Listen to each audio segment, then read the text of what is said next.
ما سيدنا إلا محمد عليه الصلاة والسلام. عليه الصلاة والسلام. عليه الصلاة والسلام. الحمد لله، ذكرنا ربنا سبحانه وتعالى وصلينا على نبيه. أيوة، عايزين نطمن بقى، الشغل عامل إيه؟ الحشيش تمام؟ تمام، حاجة عايلة قوي معايا. Now we stepping with a G from Los Angeles, where the helicopters got cameras, just to get a glimpse of our chucks and our khakis and our bouncing cars. You with your friend, right? She ain't trying to. في شيء مجاني. أقولك على سر بقى، اللي بينفع الناس بيمكث في الأرض، بيمكث وبيستمر طالما في نفع، طالما في طاقة مفيدة. حاجة خارج الحلقة سريعا كده، مرة كنت في دورة بتتكلم في علم النفس الصناعي عن التسويق، فالمحاضر كان أمريكي، قال حاجة مهمة قوي. قال إذا أردت شغلك يستمر والناس تحبك وتحب المنتج بتاعك وتدفع لك المبلغ اللي انت عايزه، احرص وانت بتطلع المنتج يكون من وجهة نظرك سعره أغلى من السعر اللي انت حاطه. يعني هو يدفع لك $، احرص تفيده بالمنتج $1.50. يبقى من جوه انت ناوي كده، شغلك هيستمر ولا يمكن يقف، والناس هتحب شغلك وهتجيلك تدفع لك اللي انت عايزه. مش بتلاحظوا الناس اللي عاملين منتجات سينيهات غالية وبتبقى عايزاك تكون مستمتع وعايزاك تبقى حاسس بحاجة ذات قيمة، بتروح تدفع فيها وانت سعيد وبتحب الشغل بتاعهم؟ هي كده بالظبط. الناس بقى اللي لا يستمر شغلهم ولا يستمروا في الحياة هو اللي يفكر ازاي استفيد منك من غير ما افكر ازاي افيدك. ده مستحيل يكمل. يعني في دراسة معمولة لقوا بيزنس كتير بيقفل في أول سنة إلى 5 سنوات، لأنه كان فاتح عشان يكسب منك، عشان ياخد منك عشان يديك. خذها قاعدة: الغنى ليس له علاقة بالمال، المال هو نتيجة الغنى. يعني أبدأ بداية كلاسيكية. أنا وأنت نعرف بأن الموضوع لما نتحدث عن الغنى لا يعني بالضرورة فقط الغنى المالي، وإن كان هذا في الأصل يجب أن يكون هو نتيجة إن كان هناك معنى حقيقي للغنى. لكن الغنى طبعا الأعظم أن تكون لديك الصحة، أن تكون لديك النفسية الجيدة، أن يكون لديك السلام الداخلي. هذا أغلى من أي مال موجود في الدنيا لا شك.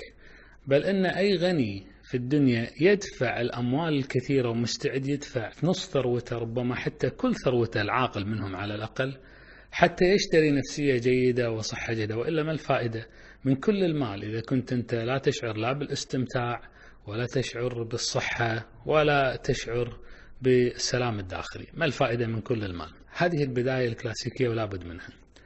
مقدمة ثانية: أنا لا أتحدث عن النجاح المالي، امتنعت عن هذا الموضوع أكثر من 15 سنة. السبب أنني أنا شخصيا لا أتحدث عن شيء أنا لا أتقنه. أنا لا أخدع أبدا المستمع. الشيء الذي أتحدث به فإما أني مقتنع به 100%، وإما أني أمارسه 100% ولدي منه نتائج، وإما أني أذكر ذلك للمستمع فأقول له أنا ما أعرف، هذه دراسة وهذا شيء وكذا وحنا قاعدين ما زلنا نبحث. فلذلك امتنعت عن الحديث عن الغنى وعن النجاح والنجاح التجاري حتى بدأنا فعلا نحقق نجاحات حقيقية على أرض الواقع. مع ذلك فأنا ما أعد نفسي من الناس الناجحين ماديا وتجاريا بشكل يعني يؤهلني لإعطاء دورات ولا برامج ولا حتى التحدث بإسهاب عن هذا الموضوع، لكن أعطيك تجربتي المتواضعة. نرجع لموضوعنا، وهو أن المال نتيجة الغنى. الغنى ليس له علاقة بالمال، مثل التجارة البزنس. بعض الناس يدخل بزنس عشان يكسب أموال. إذا تبي تكسب أموال روح اشتغل موظف، لا تكسب الأموال من خلال التجارة. تجارة البزنس مفهوم مختلف تماما. لما تقدم بزنس أنت تقدم خدمة، تقدم رسالة، تقدم منتج، تقدم ابتكار، تقدم فائدة للبشرية. المال يتبع. أنا أذكر أني اشتريت كتاب من مطار نيويورك من تقريبا 13 أو 14 سنة، عجبني جدا العنوان. اسم عنوان الكتاب كالتالي: Do the thing you love and the money will follow. يعني اعمل الشيء الذي تحبه والمال سيتبعك. وأنا عملت بهذه النصيحة حرفيا. على فكرة الكتاب لأن بما أني ذكرته هو ما فيه يعني محتوى متواضع جدا يعني، بس العنوان عظيم جدا.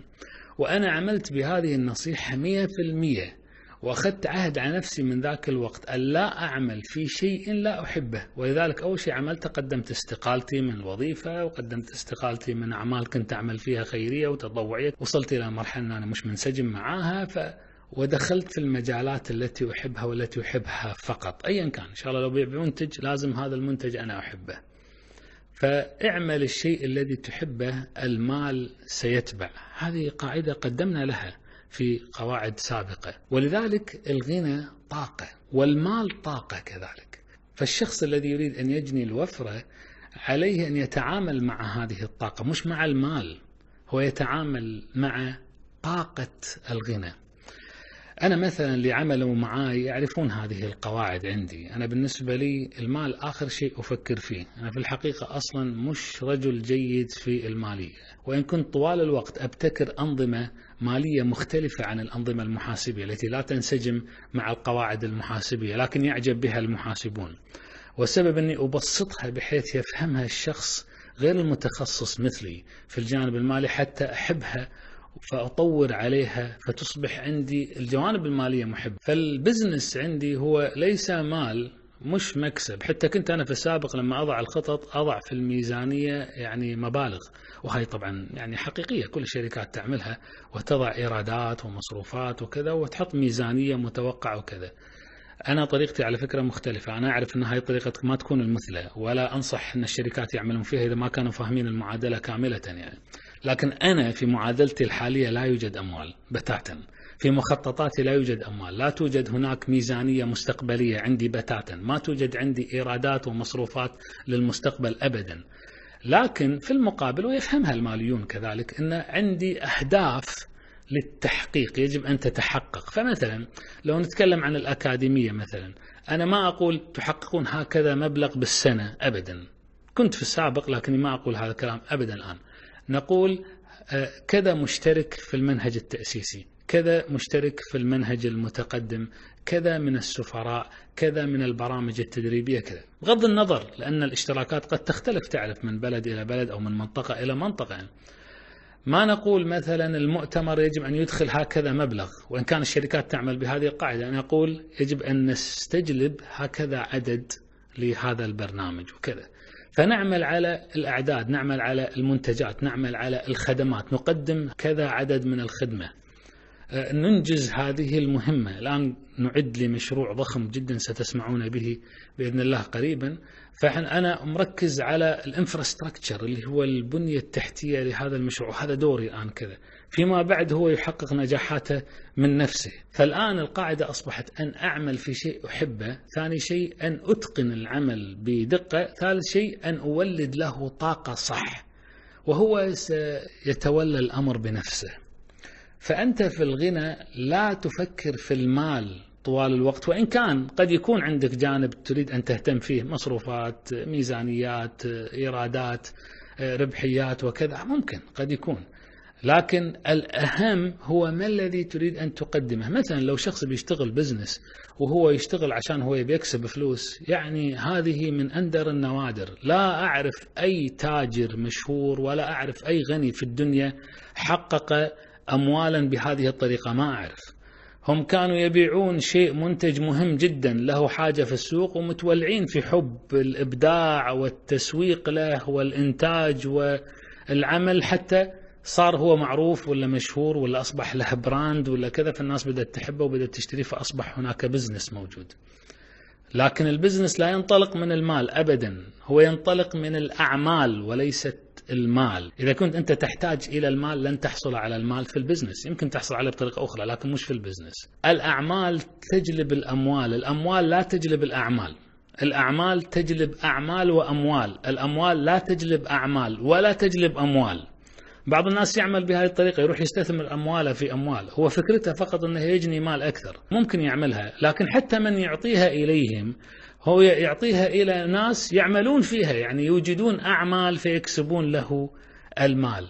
ولذلك أنا أتفهم الاقتصاد الإسلامي في الأصل نظرته جميلة جدا في هذا الموضوع، أوجد حلول للأعمال، يعني ما أباح الاستثمار بالأموال، إنما أباح الاستثمار بالمال. عمق الاقتصاد الإسلامي جميل، وذلك اليوم الغربيين تفهموه وأحبوه. يعني وذلك البنوك الإسلامية تجدها تحقق إنجازات عظيمة، أنها اهتمت في هذا الموضوع، والفكرة بدأت تتبناها الآن سياسات أخرى في المنطقة سواء في آسيا أو في أوروبا. أن الفكرة جميلة، هي استثمار الأعمال وليست استثمار الأموال، هي استثمار للأعمال، فالأعمال تجلب الأموال. إذا أردت أن تفكر في غنى أو أردت أن تفكر في تجارة، فكر في التجارة نفسها، في الأعمال نفسها ستجني لك الأموال. خذ تمرين اللي يريدون أن ينشئون بزنس الآن ويفكرون في بزنس. فكر في ماذا تريد أن تعمل، خلي الأموال على جنب، جاوب على هذه الثلاثة أسئلة. السؤال الأول: لماذا تريد أن تعمل ذلك؟ إذا كان الجواب عشان أكسب فلوس، بطل من البزنس وروح اشتغل، أوكي، اشتغل موظف أو شيء كذا. لابد أن يكون الجواب شيء يخدم آخرين، أوكي، يخدم الدنيا، يخدم الحياة، يخدم البشر، يخدم الناس، يخدم الحيوانات، يخدم النباتات، يخدم شيئا ما، أوكي، غيرك أنت، أوكي، غيرك أنت، لا يخدمك أنت. أنت تريد شيء يخدمك، روح اشتغل موظف، هذه فالناس يخدمونك، يعطونك راتب وكذا، انتهي الموضوع عند هذا الحد. فأجب على سؤال لماذا، ثم أجب على سؤال ماذا، ما الذي تريد عمله بالضبط. قلت والله ما أدري أنا، بس خلاص لا تشتغل بزنس الآن لما تدري، أوكي، لما حتى تعرف شيء تتقنه متخصص فيه تحبه إلى آخره. ثم المسألة الثالثة، أجب على سؤال كيف ستفعل ذلك، وهذا سيأخذ وقت، ومعلش خليه يأخذ وقت، المهم أنك أنت تفهم الفكرة. أخذها قاعدة: الغنى ليس له علاقة بالمال، الغنى له علاقة بالأعمال.